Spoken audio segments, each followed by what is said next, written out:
Media brief में मैं आप सबको वेलकम करता हूं। जैसे आपको पता है कि पिछले 4 दिन में साउथ कश्मीर में 2 काफ़ी बड़े और सक्सेसफुल ऑपरेशंस हुए हैं और आपकी तरफ से, मीडिया की तरफ से काफ़ी क्वेश्चंस थे और आप इसके बारे में डिटेल्स जानना चाहते थे। तो आज इस प्रेस ब्रीफिंग को हमने ऑर्गेनाइज किया है क्योंकि पिछले जब तक ये ऑपरेशंस चल रहे थे बैक टू बैक, तब तक आपके साथ इंटरेक्शन नहीं हो पाया था। तो आज इसके बैकग्राउंड देने के लिए जो ऑफिसर्स इसमें इन्वॉल्व थे, सभी एजेंसीज के, जेकेपी, आर्मी, सीआरपीएफ, वो कमांडर्स जो इसमें इन्वॉल्व थे आपके सामने बैठे हैं। और आज की प्रोसीडिंग्स को स्टार्ट करने के लिए मैं सबसे पहले आपको जो ये 2 ऑपरेशंस हुए उनको एग्जैक्टली कैसे अनफोल्ड हुए उसके बारे में ब्रीफली बताऊंगा। तो 22 से जब से पहलगाम अटैक हुआ है उसके बाद से हमने कई एरियाज को एक फोकस एरिया बनाया था जिनको कि हम एक फोकस वे में टारगेट करेंगे।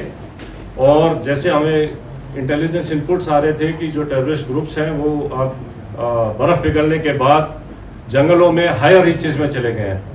और इसको ध्यान में रखते हुए जो हायर रीचेस हैं, जो ऊंचे पहाड़ों में जो जंगल्स हैं, वहाँ पर हमारी डोमिनेशन पार्टीज कंटिन्यूसली डिप्लॉयड थी। 12 तारीख की रात को शोपियां के इलाके में जो काटोहलन फॉरेस्ट है और स्पेसिफिकली केलर के एरिया में हमारे को इनपुट आया कि एक टेररिस्ट ग्रुप वहां पर हो सकता है। जो पार्टीज वहां पर डोमिनेशन के लिए पहले से ही डिप्लॉयड थी काफ़ी टाइम से, उन्होंने अपने आप को रिलोकेट किया, उस जगह के ऊपर फोकस होके क्लोज इन हुए। और सुबह के टाइम पे जब उनको वहां पर 13th की मॉर्निंग को जब एक सस्पिशियस मूवमेंट दिखाई दी तो पार्टीज ने क्लोज इन करके उनको चैलेंज किया। और चैलेंज करने के ऊपर जो टेररिस्ट थे उन्होंने तुरंत फायर खोला। उसके बाद एक एनकाउंटर स्टार्ट हुआ, लेकिन पार्टीज ने क्लोज इन करके उनको न्यूट्रलाइज किया। तो ये जो ऑपरेशन था ये हायर रीचेस में काफ़ी ऊंचाई के इलाके के ऊपर हुआ और काफ़ी डिफिकल्ट एरिया था जहां पर इस किस्म के ऑपरेशन को अंजाम दिया गया। जो सेकेंड ऑपरेशन था जो कि त्राल के इलाके में हुआ था, उसका टेरेन बिल्कुल डिफरेंट है, जो कि एक गांव के अंदर था। तो उसी में इनपुट आई कि शायद एक टेररिस्ट ग्रुप जो है एक गांव के नाडर के इलाके में गांव के अंदर कुछ टाइम के लिए सेटल्ड है और इमीडिएटली उस विलेज को कॉर्डन किया गया। जब कॉर्डन लग रहा था तो ये टेररिस्ट जो है उन्होंने अलग अलग घर के अंदर पोजीशन ले ली और फायर करने की कोशिश की, रादर फायर किया। और उस टाइम पे हमारा चैलेंज था कि जो सिविलियंस हैं, जो इनोसेंट, जो वहाँ पर बच्चे, फैमिलीज, बुजुर्ग हैं, उनको वहाँ से निकाला जाए। तो पहले उनको सेफली उस जगह से निकाला गया और उसके बाद सिस्टमैटिकली तरीके से सर्च करी गई एक एक घर को और एक एक करके अलग अलग जगह के ऊपर इन 3 टेररिस्ट को न्यूट्रलाइज किया गया। तो इस तरीके से ये दोनों जो ऑपरेशंस थे ये डिफरेंट काइंड ऑफ टेरेन में हुए हैं। एक जंगलों में और ऊंची जगहों पर हुआ है, दूसरा जो है वैली फ्लोर के अंदर और गांव के अंदर हुआ है। लेकिन दोनों ऑपरेशंस को सक्सेसफुली जो अंजाम दिया गया वो शो करता है कि सिक्योरिटी फोर्सेस टेररिस्ट कहीं भी हो उनको ढूंढेंगे और न्यूट्रलाइज करेंगे। तो जिन ट्रुप्स ने इसके ऊपर इन दोनों ऑपरेशंस को कामयाब बनाया, मैं उनको कॉम्प्लीमेंट करना चाहता हूं। और इसको करने के लिए जो हमारी इंटेलिजेंस एजेंसीज हैं उनके टाइमली इनपुट से भी हमें बहुत इनको कामयाब बनाने में मदद मिली है। जहाँ तक जो टेररिस्ट न्यूट्रलाइज हुए हैं उनके नाम आप सब जानते हैं। इनमें जो सबसे जो शोपियां वाले इलाके में जो था शाहिद गुट्टे, आपको पता होगा कि वो पिछले 2 मेजर टेररिस्ट अटैक में, जिसमें कि हीरपुरा गांव के एक सरपंच को मारा गया था और एक रिजॉर्ट के ऊपर एक जर्मन टूरिस्ट को ऊपर अटैक हुआ था, इन दोनों में इन्वॉल्व था। बाकी फंड रेजिंग और बाकी एक्टिविटीज में इसका बड़ा हाथ था। जो उसका दूसरे एसोसिएट था वो भी एक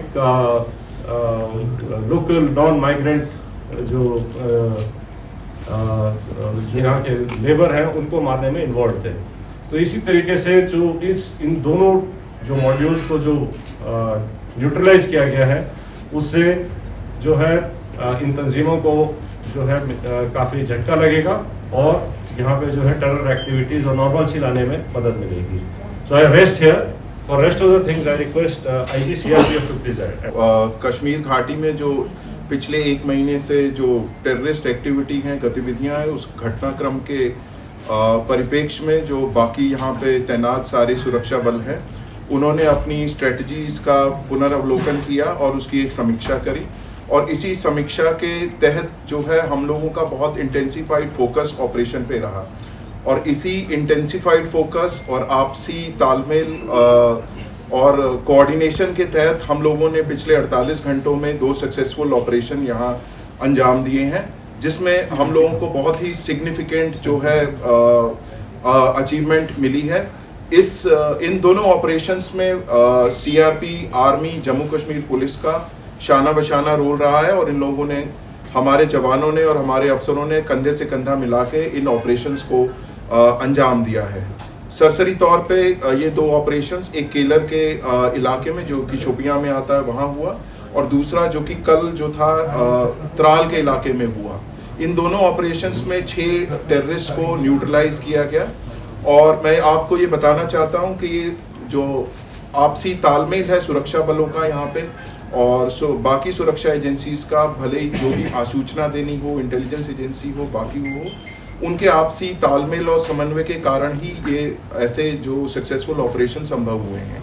और हम सब लोग जम्मू कश्मीर में, खासकर कश्मीर वैली में, इस चीज़ के लिए कटिबद्ध हैं कि जो टेरर इकोसिस्टम है या कोई भी टेररिस्ट एक्टिविटी है, उसका खात्मा करने के लिए हम सदैव तत्पर एवं हमेशा कटिबद्ध रहेंगे। अब मैं जीओसी विक्टर फोर्स से रिक्वेस्ट करूंगा कि डिटेल्स के बारे में बताया जा चुका है। ये जो अभी 2 बड़े ऑपरेशंस और मुठभेड़ हुई हैं, सबसे पहले में हमारी जो सिक्योरिटी एजेंसीज हैं, आर्मी की तरफ से आरआर, जेके पुलिस और सीआरपीएफ, उन सब के जवानों और ऑफिसर्स जिन्होंने, और साथ ही साथ में इंट एजेंसीज जिन्होंने बड़ी मेहनत के साथ में इंट को डेवलप करके और उसके ऊपर जो ऑपरेशंस हुए हैं, उस सफलता के लिए मैं सभी को कॉम्प्लीमेंट करना चाहूँगा। इसके साथ ही ये जो अभी लगातार ऑपरेशंस बने हैं पिछले कुछ समय में, ये जो सभी सिक्योरिटी फोर्सेस के बीच के का जो एक प्रभावशाली समन्वय है, ये उसका एक प्रत्यक्ष प्रमाण है। और उसी कोऑर्डिनेशन और एग्जीक्यूशन जो प्रोफेशनल है, उसकी वजह से ही हम इन सफल ऑपरेशंस को कारगर कर पाए हैं। आगे आने वाले समय में भी मैं पूरा विश्वास आपको दिलाता हूँ कि ये जो कोऑर्डिनेशन हम सबका, ये सभी सिक्योरिटी फोर्स और इंटेलिजेंस का लगातार जो बना है, आगे भी बनेगा, आगे भी रहेगा, जिसकी वजह से हम सफलतापूर्वक कश्मीर, जम्मू एंड कश्मीर से आतंकवाद का पूरी तरह से सफाया कर सकेंगे। एक बात और, मैं यहाँ की पब्लिक है, मैं उनका भी धन्यवाद करना चाहूँगा। हम सभी सिक्योरिटी फोर्सेस की तरफ से मैं उनका धन्यवाद करना चाहूँगा कि उनके सहयोग के बगैर जिस तरीके की सफलता और आतंकवाद का सफाया करना मुश्किल ही नहीं, नामुमकिन है। और इस सफलता, इस बात का भी ये प्रत्यक्ष प्रमाण है कि पब्लिक खुद चाहती है कि इस आतंकवाद का, इस दहशतगर्दी का जम्मू एंड कश्मीर से सफाया पूरी तरह से हो सके।